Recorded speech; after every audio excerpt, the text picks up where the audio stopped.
In 1974, President Richard Nixon went against the United States in a Supreme Court case which would decide the extent of executive power, and it all began with the famous presidential scandal, the Watergate scandal.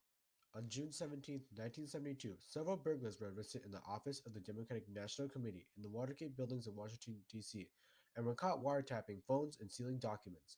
These burglars were connected to President Richard Nixon's re-election campaign. Afterwards, Nixon went to lengths to try and cover up the scandal. President Nixon was named as a co-conspirator, though he went unindicted.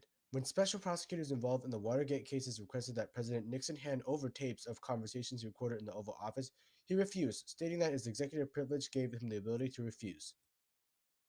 So the constitutional issue is this: is the president's right to withhold information using executive privilege immune to judicial review?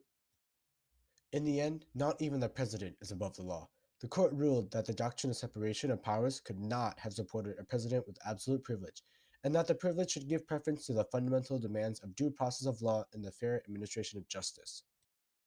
Currently, this case acts as a crucial precedent when it comes to executive privilege, as it essentially limits executive privilege. Normally, we don't think all too much about if our presidents are really overstepping their power. Because of the case of US versus Nixon, presidents no longer have a ton of power, which could have been potentially dangerous to our system of government. Created using Powtoon.